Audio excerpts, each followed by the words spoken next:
हाय सर्वांना. तर पूनमची एंगेजमेंट झाली आणि आम्ही निघालो अंदरसूरला आलो. तर नितीनच्या मामाची मुलगी, मामाचा मुलगा आणि मावशीची मुलगी आलेली होते. ते आम्हालाच भेटायला आलेले. त्यांना माहीत झालं की आम्ही आलेलो अंदरसूरला.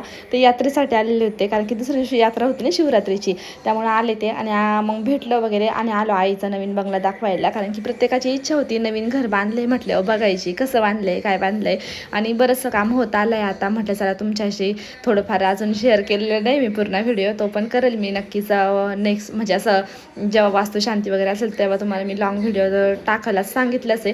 तर त्यांना दाखवलं. आणि या मामाच्या मुलाला त्यांच्या आहे ना गोदावरीचं पाणी आणायला जायचं होतं, कारण की शिवरात्री दिवशी पिंडीवर अभिषेक असतो, त्यासाठी पायी जाणार होते आणि पायी येणार होता वाटतं.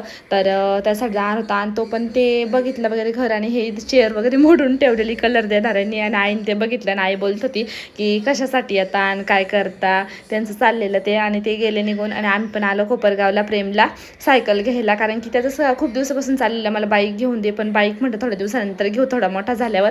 आता सायकल घेऊन, सायकल खूप छान दिसली बरं का, थोडी मोठी झाली त्याच्यासाठी, पण म्हटलं आता एकदा घेतली म्हणजे टेन्शन नाही. आणि ती बरंच महाग भेटली आम्हाला, ती 6300 मध्ये बसली. 8:30 पाऊण 9 वाजले आम्हाला घरी येताना. घराजवळ आलं तर ते हे बघा हे असं कवाडी घेऊन चाललेले होते, पाणीच घेऊन चाललेले ते पिंडीवर अभिषेकसाठी. आणि दुसऱ्या दिवशी मी ना ह्या चिंचा फोडत बसले, कारण की तुला सासूबाईंकडून मी चिंचा पण आणलेल्या खंडाळ्यावरनं, म्हणजे ताईंच्या मम्मीकडून बरं का, जया ताईंच्या.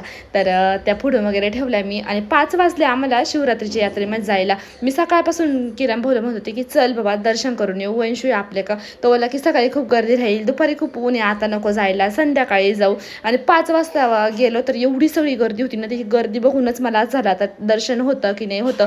एवढी लाईन बघूनच टेन्शन आलं. आणि काय झालं आणि काही नाही माहीत नाही, पण ती लाईनच अशी तुटल्यासारखी झाली आणि सगळे भस्कनमध्ये गेले. त्याबरोबर मी पण आतमध्ये घुसून गेले आणि दर्शन झालं माझं 5 मिनिटामध्ये.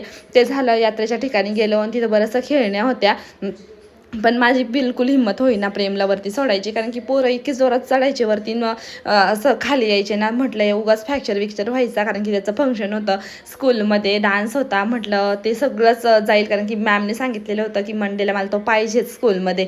आणि त्याला मी ना हे बघा हे जम्पिंगच्या याच्यावर बसवलं, कारण की ती खेळू दिलं. आणि तिथं बघा एक पण नव्हता त्याच्यामध्ये मी त्याला टाकलेलं, बाकीच्यांमध्ये 2-2 4-4 मुलं होते. म्हटलं नको बाई माझं बाळ पडलं उगाचच. ते झालं. आणि थोडीशी त्याला JCB वगैरे घेऊन दिलं आणि निघालो आम्ही घरी यायला, कारण की एवढं काही नव्हतं बरं का घेण्यासारखं. तिथं छोटी यात्रा असती, पण गर्दी खूप असते दर्शनाला, कारण की जनार्दन स्वामींनी 12 वर्ष तप केलंय तिथं. ते झालं आणि घरी निघालो. तर ताईंना तुम्हाला कसे वाटतंय माझे शॉर्ट्स नक्की कमेंट करून सांगा. चॅनलला सबस्क्राईब करा.